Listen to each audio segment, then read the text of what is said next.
Obrigado por mais essa oportunidade de estar trazendo a mensagem aqui. O tema de hoje, estejam preparados. Efésios 6, 10 a 19. A evangelista Débora trouxe revestíveis da armadura de Deus. A pastora pregou, o pastor Álvaro, o pastor Nelson. Tivemos uma pregação domingo do Tiago Rosa abençoada. Antes de colocar a palavra, eu gostaria de fazer essa introdução sobre a armadura, as peças da armadura de Deus. Primeiro, o cinto da verdade. Representa a integridade, a honestidade e a verdade da palavra de Deus, que sustenta e mantém um cristão firme nas outras peças da armadura. 2. A couraça da justiça. É a justiça que Deus nos concede através de Jesus Cristo, que protege os órgãos vitais do coração, o nosso interior, especialmente contra as acusações do inimigo. Terceiro, sandálias da paz.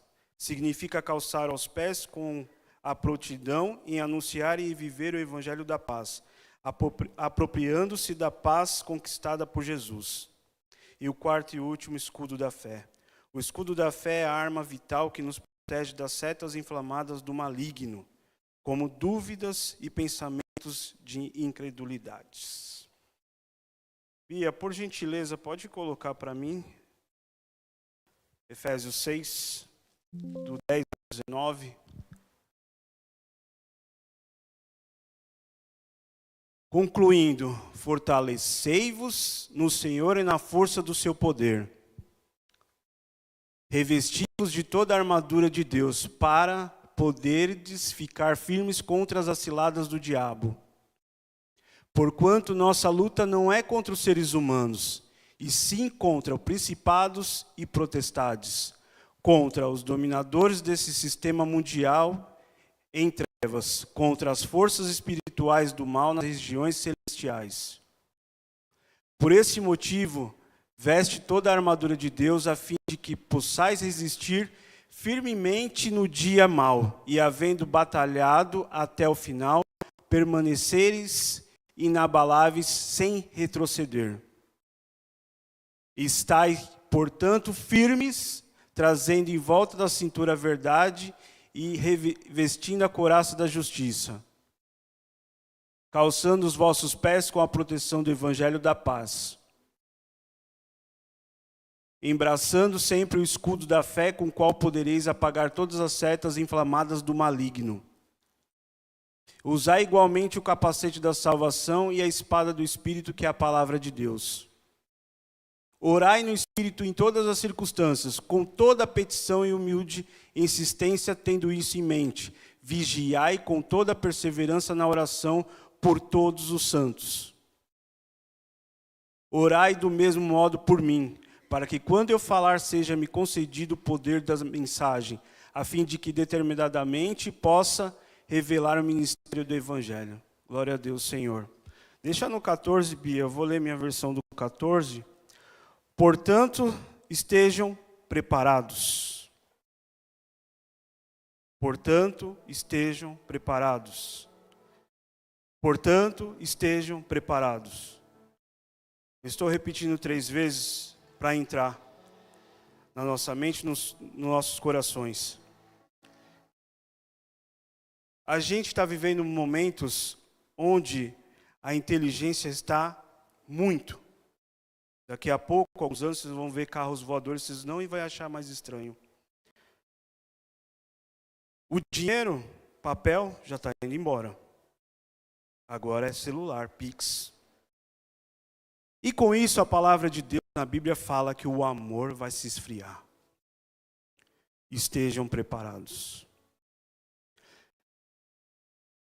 Por que eu trouxe essa mensagem? A Débora falou, revestivos da armadura de Deus. A pregação foi domingo, foi excelente. E o Tiago deixou bem claro, quando levantai, entregue o seu dia a Deus. Busque a Deus primeiro. E eu vou falar outra coisa para vocês, irmãos. Prestar bastante atenção na palavra que é pregada aqui, o Evangelho. que aqui é pregada a palavra. Não sei se vocês perceberam, o pastor está pregando sempre nos cultos, ele está falando, o que é ligado no céu, é ligado na terra.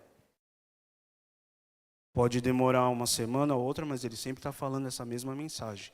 Isso é uma chave que o Espírito Santo está ministrando na vida dele para estar direcionando a gente sempre. O que é ligado no céu é ligado na terra. O que é desligado na terra é desligado no céu. Quem acredita que existem espíritos malignos? Eu creio nisso porque eu já tive a presença de ver isso.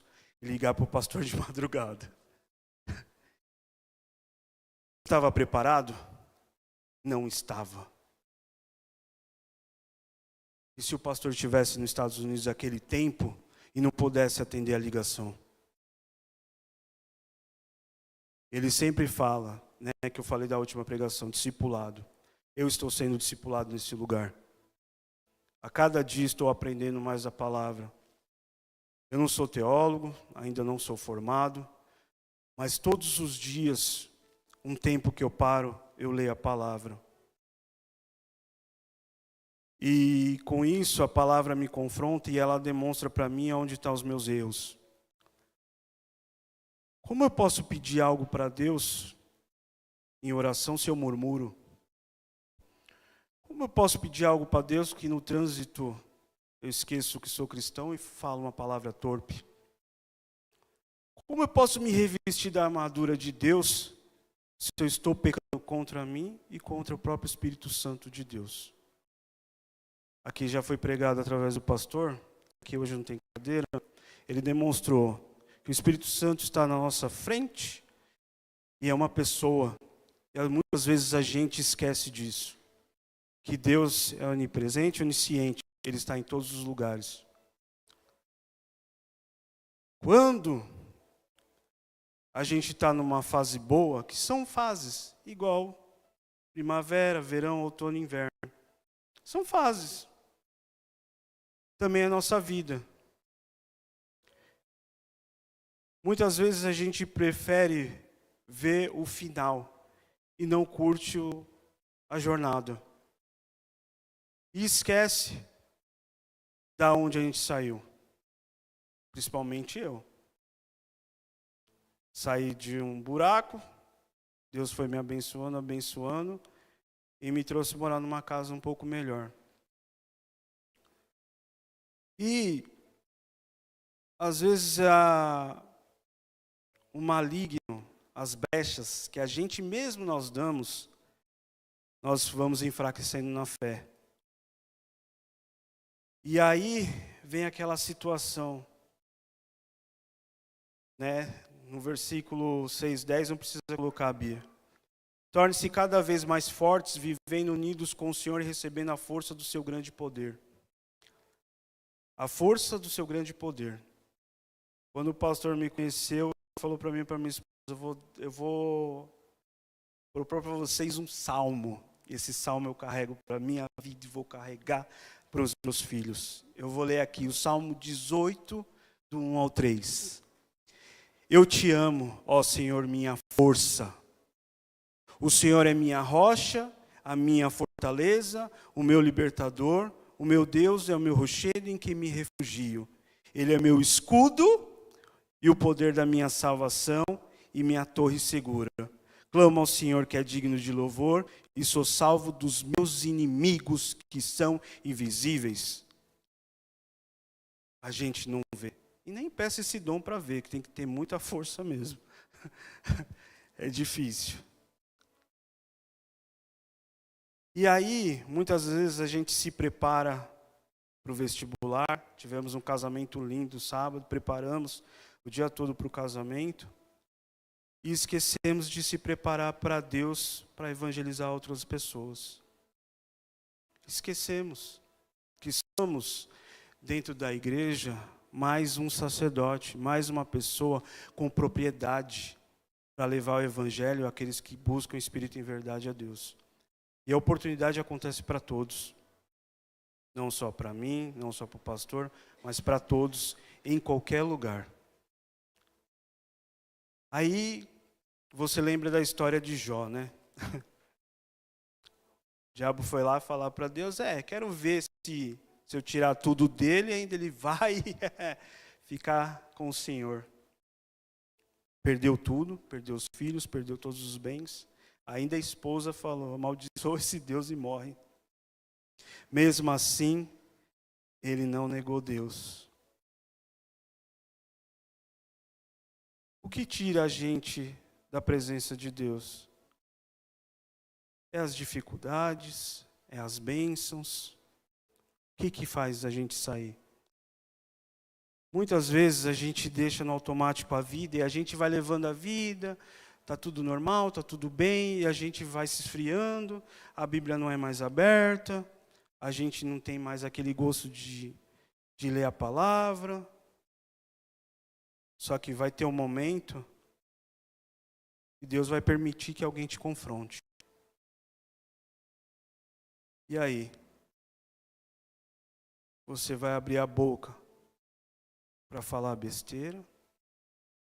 Ou você vai abrir a boca com a autoridade do Espírito Santo para falar quem nos salvou, que foi Jesus Cristo? Eu não estou provocando ninguém para fazer guerra. Eu só estou querendo que a gente lembre todos os dias que Jesus morreu na cruz por nós.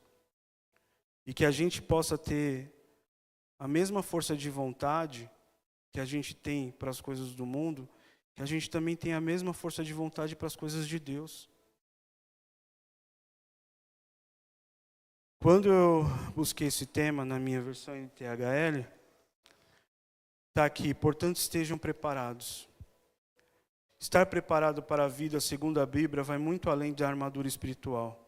Por exemplo, devemos ler a Bíblia e buscar sabedoria e entendimento que são fundamentais. Ou seja, devemos buscar conhecimento e sabedoria para tomar boas decisões nas nossas vidas particulares.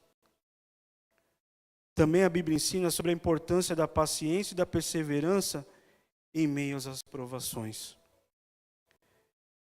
O que nos prepara para enfrentar desafios, além disso, Jesus nos ensina a amar ao próximo e viver em humildade e em serviço, e que nos prepara para viver em comunidade com os nossos irmãos. O amor não é apontar, não é julgar. E com isso, quando eu falei aqui, estarmos preparados, graças a Deus eu estava no momento certo, preparado, para atender uma solicitação que me pediram.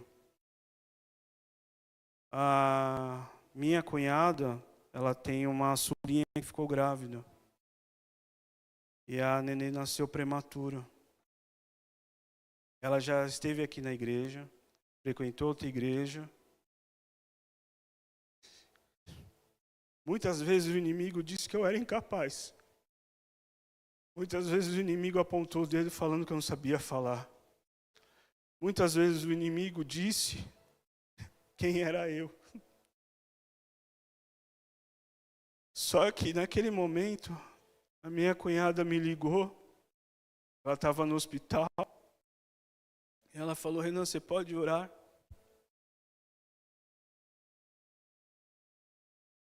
Isso não é para minha honra e para minha glória, é a glória de Deus. Ela buscou uma referência.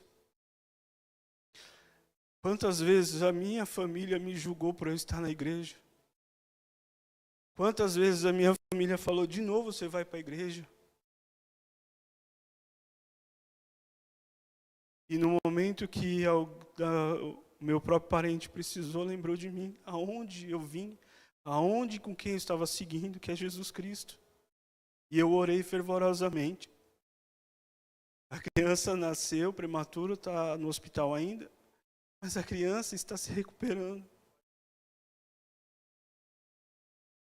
E quando o diabo disse que eu não era ninguém,